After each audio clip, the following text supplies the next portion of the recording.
that record button. All right, cool. So thank you for everyone for coming. I think everyone might know each other already. I think Lainey is the newest addition. I think she has her volume off, so everyone wave to Lainey. There she is. Her son's Wyatt. He is, I think, is Wyatt not 9? Is that right? 9? Yeah, okay, you got that right. Wyatt's 9. He's finally through the international school. And it's really cool to kind of have him join the studio. So we're slowly building, which is good. I like that. So anyway, so now that we've introduced kind of the new faces, let's see here. So basically, well, the reason why I called this meeting was that I just got back from Houston doing my teacher training through book. Let me myself the biggest one. Making us through book 3, which I guess translated in layman's terms is I can teach your children for a very long time without repeating myself. So I'm all good through that training right there. And another important announcement is that you'll be all happy to know that I don't have COVID. So our family got tested, so we're all good to go. So we're all gonna be just fine. I'd like to have these parent meetings twice a year, just to kind of keep up, making sure everyone's staying on track, and we're kind of all following kind of the guidelines and principles and things like that. If everyone's already doing that already, I'm not a big fan of wasting people's time. So if everything's going great, then I won't call the meeting. If there's some things, like if I notice, no one's really attending group class or no one's doing the listings, then I'll call the meeting and just be like, okay, guys, let's kind of reestablish what we're doing here. So that's kind of how I'll do it from now on, probably twice a year. So the biggest change that I've made to the studio since coming back from my trip is, and some of you probably already noticed, is that I'm going to be emphasizing more on ear training. Before I was kind of relying a little bit, maybe too heavy on doing rote and kind of doing it. It's almost like in note reading terms, like where I read off the letter names and kind of just, try to have the kids just repeat it over and over again and try to get them to remember it that way. And I came to the realization that's probably not the best way to do it. We'll be doing more, and I was doing it in Roland's lesson a little bit on Tuesday. Do you guys want to speak a little bit about what was happening during his lesson? I think Katie, you were there. Yeah, I was, and it was definitely different for him. So he pushed back a little bit, but then he totally got it too. He just didn't realize that you were playing some notes and sort of obscuring your fingers, so he really had to be listening to then copy the notes himself. And he definitely knew them, but it took him a while to realize that he knew them. But I think as he does it more and more, it'll get easier once he figures out how it works. So yeah, and it was just to start him off with the next song. You were just playing the first few notes of the next song. Exactly right. Yeah. So the idea is that rather than me going, all right, twinkle is G G B B E E D. Rather than doing it that way, what I'll do is I'll kind of like hide my hands a little bit, or if they're in person, I'll play in a different position, because notes on the guitar can be found all over the place. Like the same note can be found in several different positions. So what I'll start doing is I'll play it like in a different spot where the kids won't know like what I'm playing. They won't be able to like just mimic me. And that'll force them to, that'll force them to use their ear more and trying to use your ear more in finding out the melody. And to be able to do that though, you have to listen to the pieces. Right. So one thing I'll make sure that everyone's doing is doing the listen like a maniac. And then I think I already talked about this with John. John, can you hear me? You want to pop in? Yep. So I've already kind of talked a little bit with Haley about this, and maybe you can kind of explain a little bit to everybody what she's doing. Yeah. So trying to get her to listen to the songs a lot. So 5-10 times a day, the same song over and over again, so she just has it memorized. And then what was funny is the last lesson that we had, she normally plays based upon the notes. So she's thinking of the notes in her head or looking at a piece of paper with some notes. And Doug's like, well, take that away. And she did it just based on sound. And then I think Doug said she sounded way better than she had before, just by playing by ear and looking at the guitar instead of like, looking at notes or thinking about the letters. Yeah, that's what it comes down to, is that like it's the whole thing proposal behind Suzuki in the beginning. The first stages of it is doing it all by hearing and not having a graphic representation. And it dawned on me like, oh, when you write down the letter names and have them just like with the paper, that's more or less a graphic representation. So like, what are we doing here? Might as well have them reading staff notation. So I was talking with Andrea, and Andrea's an incredible teacher. She studied, actually, it was really cool. I was asking her about when she was at Berkeley. Berkeley College of Music is like we're all like the big, like, if you're Steve Vai, John Mayer went there, people like that. She went to school with, I think, Jay Leno's guitarist, God, what's his name? Kevin Eubanks. He was the leader of his band. So I was asking her about him. It's kind of fun to talk to her about her glory days back at school. Anyway, so with her students, she won't have them like write down the note names. She won't even tell them the note names. She'll literally sing the tune to them. And who did I have? Did I have anybody sing the melodies this week for me? Did anybody do that? I try to get, okay, so Rob was very resistant. Yeah, okay. So I wanted to talk about this too. So a lot of this is sort of like, it's like a ship. And it's going to take, so since I'm making these changes, we can't just like stop dead in the water and go, okay, let's turn this way and do it this way. What I have to do is kind of do a gradual kind of change. Because I go up to Haley and say, Haley, we're going to go ahead and just get rid of that sheet. We're going to have you do something totally different. I'm going to get this. And not, a lot of students would be like that.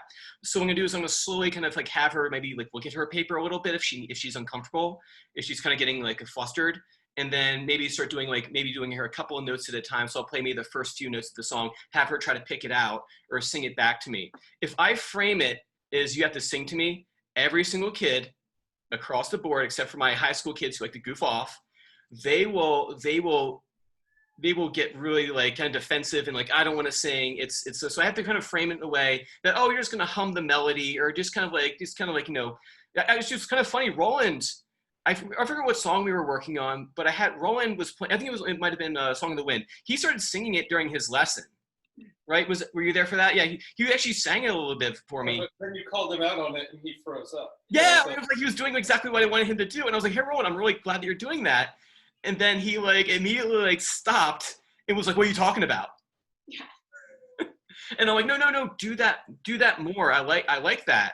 And then I got resistance from that. So I think I might have to come up with like a strategy that I'll kind of have them start singing the melodies a bit more. So when I was talking to Andrea in her studio, she won't let them go on to the next piece until they can sing it to her. So I'd like to be at that point soon with the kids. But like, I realized that's not going to happen overnight. So I think maybe what I'll do is like, maybe we'll try to like match a pitch in lesson and then kind of get them acclimated to maybe doing that. So that way it's not like a hard into something new. Making it into a game, it'll be, it'll go fine. I mean, just with our kid, like if it's matching a pitch game, that goes over pretty well. Did you guys play around with that a little bit at home? We haven't, but I think we could, and I think it would. Yeah, I'll give it a shot. I do the daily lessons usually. So. Okay, so you're primary home coach, yeah. So yeah, like a matching game. I'll try to incorporate. This week I was kind of like light on the games just because I had so much information I wanted to give the kids. We just didn't really have time to like the drawing game is a big one that they like. So, but for some reason I just didn't have enough time this week to really get to it. Yeah, so just kind of recap there. So I'm going to try doing everything a lot more by ear. Let's see here. Singing, or talk about that, easing you guys into it, and then the listening like a maniac 10 times a day. Listen to your tune. So how I equate it, and actually maybe I'm not sure if Lainey can jump in. Do you have your access to your microphone? Yeah, I think it works now. There you go. Okay, awesome. So can you tell a little bit about like Wyatt's story and like what he does? So Lainey, they just joined. He's had his fourth lesson with me. It's very new, and he is a student over at the international school. What does he do at the international school? What does he do? What's he study there? So, well, he's in the Spanish program. So he's speaking primarily Spanish during the day with some English. So how many hours a day? So COVID all aside, in like perfect world, how often does he speak Spanish every day? So now it's probably in school, it's probably 70%. So it starts in kindergarten, it's like 90%, and then it sort of ratchets down every year as they get older. So right now it's probably 70% last year and probably 60% this year. And then how much is he doing like at home, like now with COVID and like not having access to like his classmates and teachers all the time? Not enough, like 10% Okay, at max. He's so like he dropped off a cliff, unfortunately, on that. I know it's like online learning's great for some things. Like for me, for my lesson, I really just need information from my teacher, so I don't actually need to be in the same room with him. I can just have him talk to me. Um, but for language though, language is a lot like music. You need to listen to it all the time and hear it and be like surrounded by it. It's kind of like when I go to my trips to China, my Chinese gets really good because I'm using it all the time in the markets and like out in the world. Come back here and I got to make a conscious effort to do like my listening. So in the car, I'll listen 20 minutes a day on the way to work, on the way down to the studio. And that's how I get my being surrounded by it in.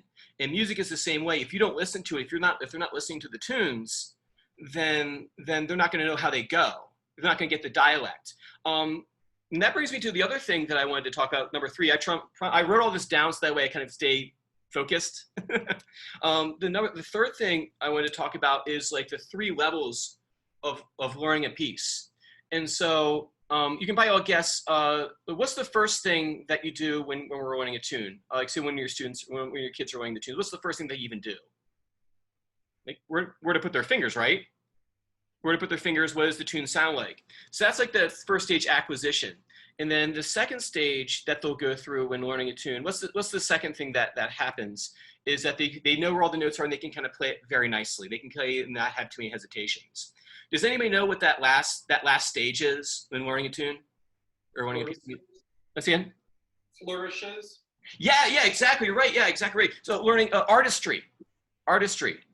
So one thing, so the way I'll kind of grade the pieces from now on is that there'll be like bronze level, like, so the kids are going to go for the bronze level of the pieces, which is like, can they play the notes? Do they know where the notes are?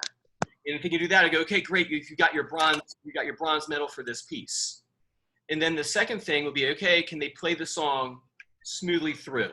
Yeah. And that'll be the fluency, that'll be silver. And then artistry, some things with artistry are like dynamics, tone color changes, playing the correct phrasing, things like that. So when we're working on pieces, your kid might be working on like all of book 1, and then each piece I'll be grading each one depending on what level it is. So say if Wyatt right now is working on getting Twinkle down, so he's in that acquisition phase. He's still working some other things too, but he's learning like where to put his fingers. He's learning how the tune goes. So he's in that first stages.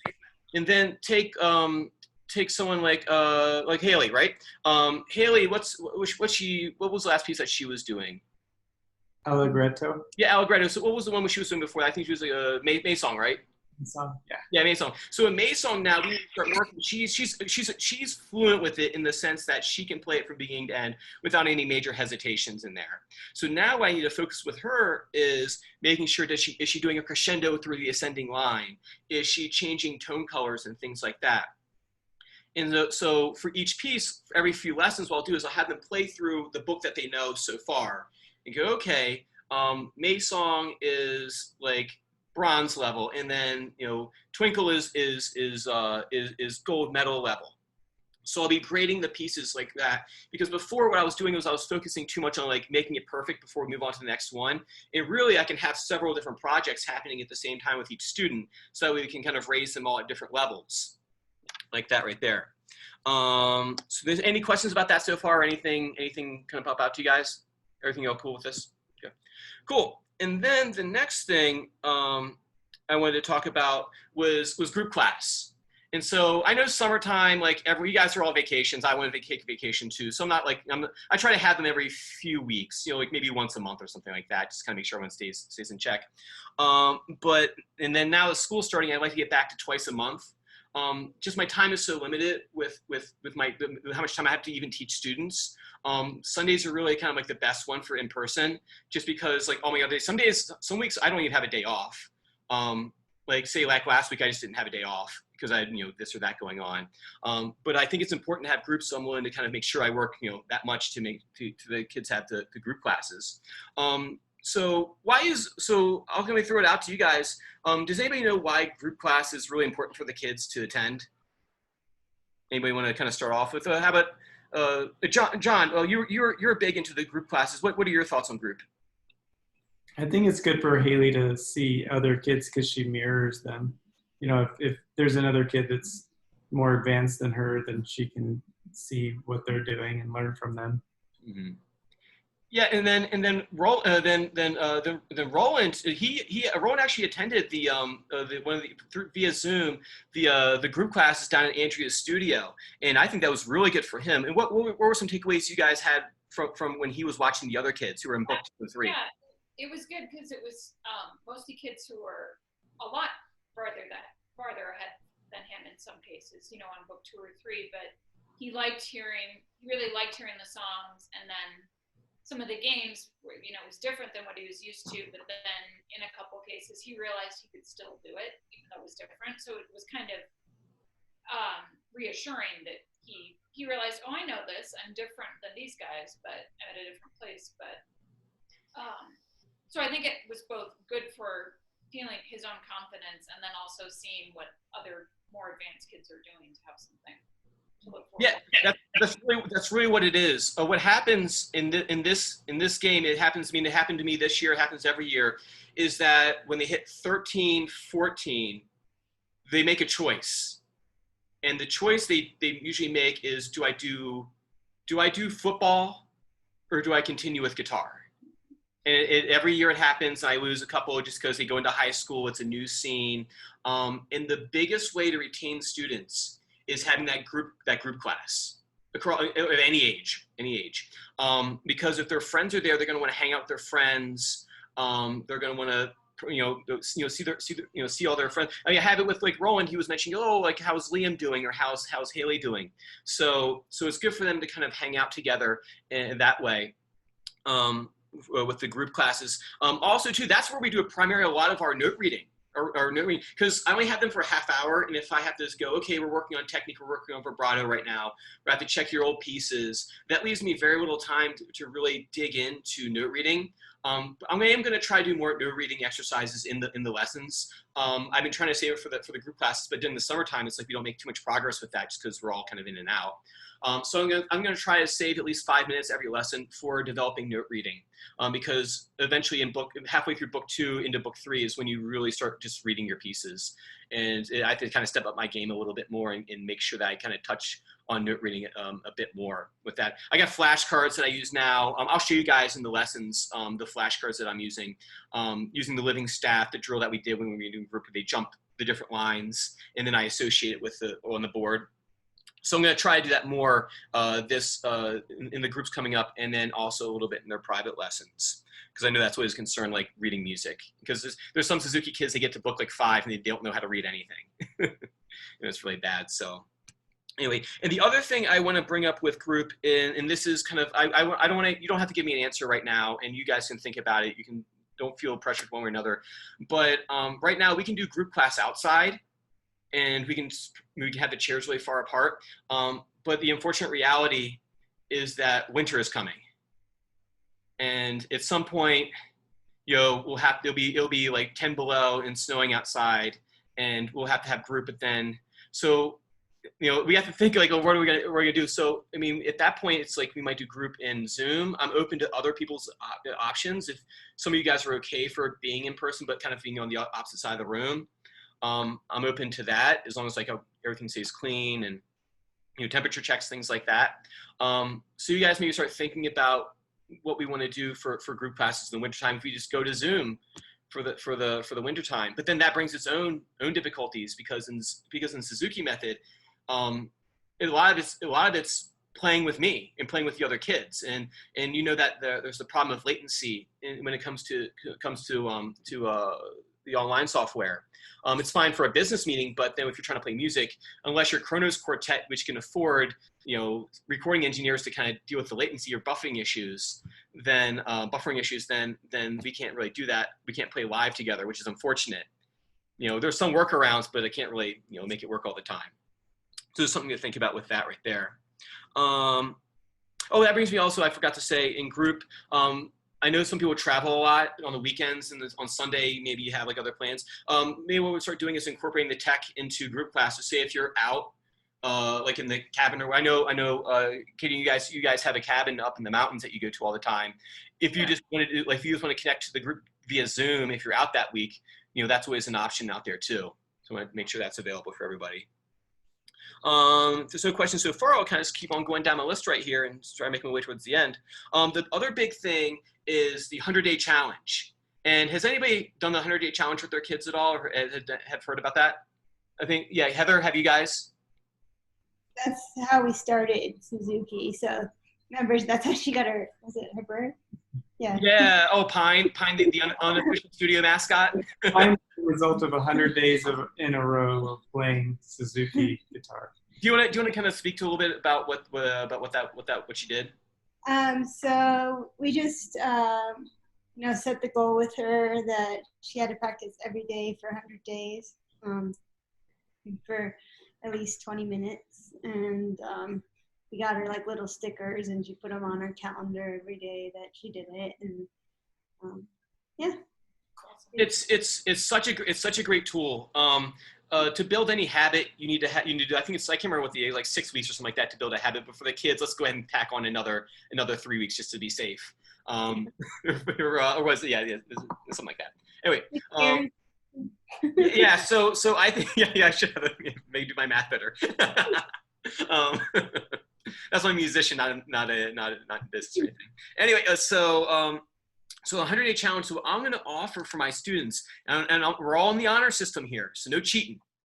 All right, is that any student who practices 20 minutes a day for 100 days in a row, the student, not the parent, the student will get a $10 gift card to their place of choosing. So if they want an Amazon gift card or iTunes gift card, if they do 100 days in a row and establish that positive or that positive habit, then I'll reward that, no problem.